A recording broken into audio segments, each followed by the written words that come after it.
I think Rod has probably covered some of the really critical things that HR professionals need to be doing right now in engaging with AHRI and the new model of excellence that's being launched. It's a really good way that sets out quite clearly what, you know, what experience that you need, what behaviours you need to demonstrate, and the way that you achieve that is through certification.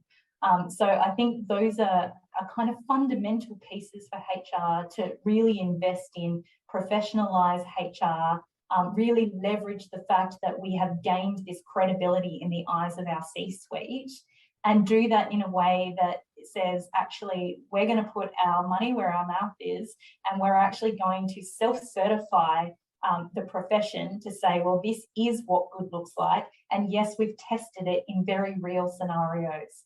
So I think before anything else, we need to get our own house in order, and we need to do that really quickly, because we've got a limited period where we can leverage the ground that we've gained to really embed the fact that we are business leaders that happen to have a focus on people and capability and HR.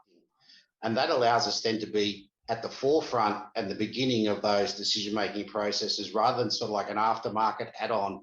Oh, we've got this brilliant plan. Let's go see what the HR team could do to make it look really nice and shiny, as opposed to getting up front and doing all that risk management and getting highly flexible approaches to work that account for the way people are going to want to work in the future.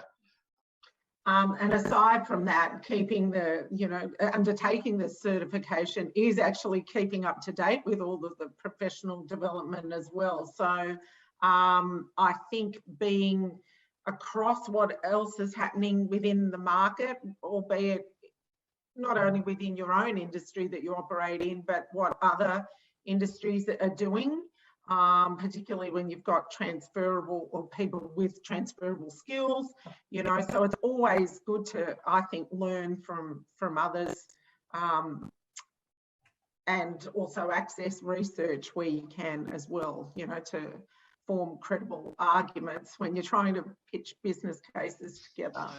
Sometimes we need to think beyond our remits to actually add value in organisations, and where this comes from, I think, a skill that you can't underplay is having good relationships and understanding your stakeholders' needs, and that is really, really helpful. I think maybe instead of just doing recruitment, it is focus groups to understand the needs and, the pressure points in the organisations.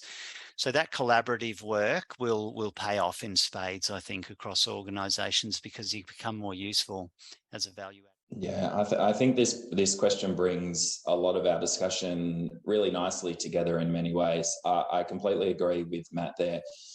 To be problem solvers, we need to understand what the business problems are, not necessarily our own problems in HR, but we're there to help solve and empower leaders to solve business problems.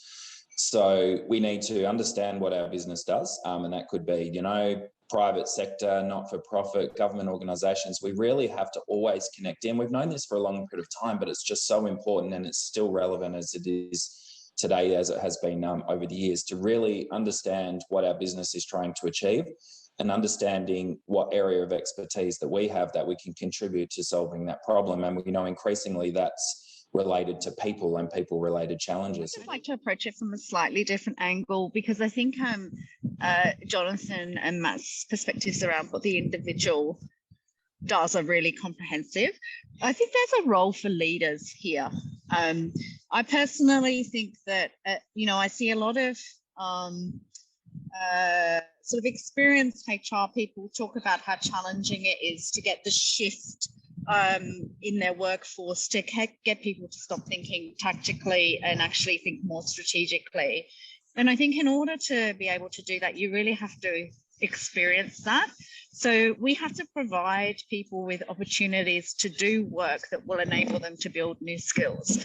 So in my perspective, if you are a HR advisor or a more sort of junior person who is spending a lot of time doing repetitive tasks, responding to queries, doing sort of, tactical work, you're not going to have the opportunity to build out your skills and competencies. So as leaders, we really need to look at our own talent within our sphere of influence and think about how our role in actually helping people to actively experience new things and to learn and develop on the job. I think a basic skill is that inquisitiveness and curiosity.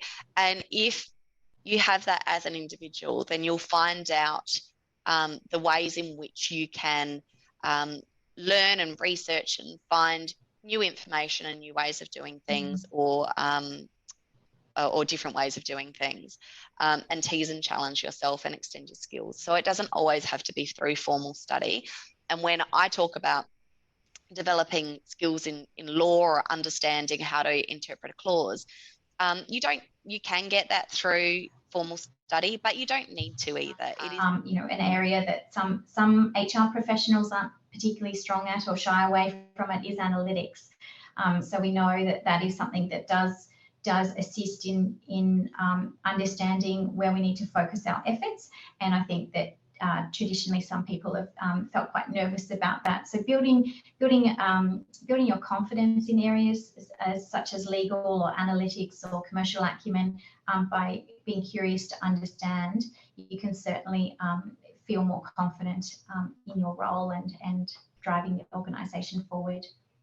Yeah, I like to use LinkedIn Learning a lot for those sort of micro learnings to upskill quite quickly and get an understanding. But I'm excited of the future of HR to see, okay, this might be an area that might be challenging, but how can AI assist us with that?